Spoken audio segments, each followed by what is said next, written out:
할렐루야. 오늘도 온 몸과 온 마음으로 살아계신 하나님을 찬양하며 하나님의 기쁨이 되시기를 예수님의 이름으로 축복합니다. 오늘 주신 하나님의 말씀은 베드로전서 3장 13절 말씀부터 22절 말씀입니다. 오늘 주신 말씀의 제목은 억울한 고난의 때가 복음 전할 기회입니다. 베드로전서가 쓰여진 때는 AD 64년이었습니다. 우리가 잘 알고 있는 로마의 네로 황제가 기독교 대박해를 시작했을 무렵입니다. 우리는 지금 생존 자체에 위협을 받고 있던 그리스도인들에게 보낸 베드로의 편지를 나누고 있는 중입니다. 우리 13절 말씀을 보겠습니다. 또 너희가 열심으로 선을 행하면 누가 너희를 해하리요. 너무나 당연한 말입니다. 열심히 선을 행하는 사람을 해친다는 것은 생각할 수 없는 일이지만 당시 그리스도인들은 로마 제국의 핍박을 받고 다치거나 순교하는 분들이 많아지고 있었습니다. 17절 말씀을 보겠습니다. 선을 행함으로 고난받는 것이 하나님의 뜻일진데 악을 행함으로 고난받는 것보다 나으니라. 우리 그리스도인들은 종종 하나님의 뜻을 모를 때가 있습니다. 하나님의 뜻이 무엇입니까? 그리고는 내가 원하는 대답을 기다리죠. 손해가 아닌 이익이 되는 대답을 우리는 기다립니다. 사도 베드로가 우리에게 가르쳐주는 하나님의 뜻은 선을 행하는 가운데서도 고난을 받는 것, 고난을 감당하는 것이었습니다. 우리 그리스도인들이 억울한 고난 속에서도 가슴에 품고 살아가야 할 네 가지 모습을 15절과 16절에서 열거하고 있습니다. 첫 번째는 예수님을 나의 주인으로 온전히 모시고 살라고 가르쳐주고요. 두 번째는 어려운 고난 속에서도 거룩한 신앙생활을 하라고 가르쳐줍니다. 세 번째로는 우리가 품고 있는 하늘의 소망에 대해서 다른 사람들에게 간증을 준비하라라고 가르쳐줍니다.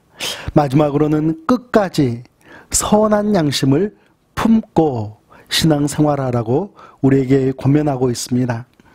우리 그리스도인들이 억울한 고난 속에서도 마음을 흔들리지 않고 이런 삶을 살아가다 보면 예수 그리스도의 복음을 전할 기회를 반드시 가지게 되고 또 그 복음을 통해서 구원의 역사가 계속해서 일어나게 될 것입니다.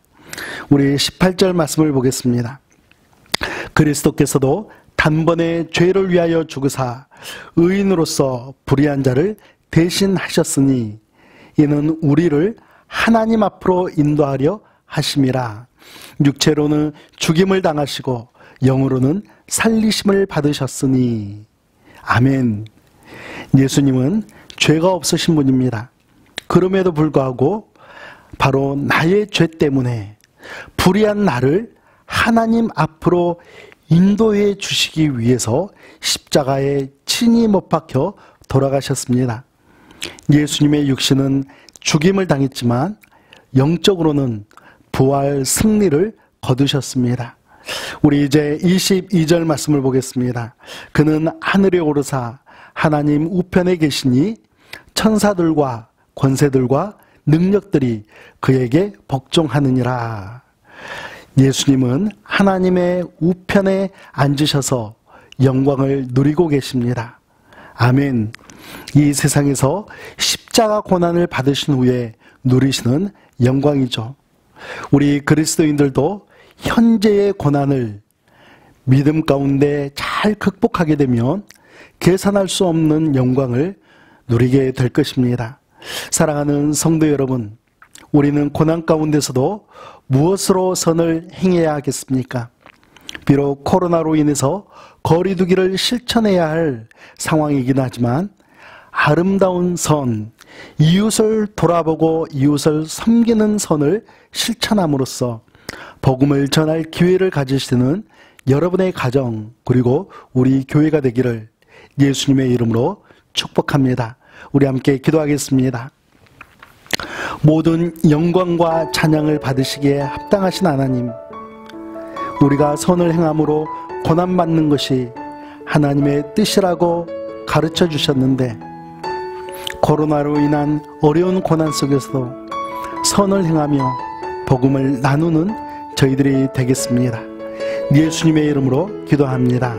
아멘.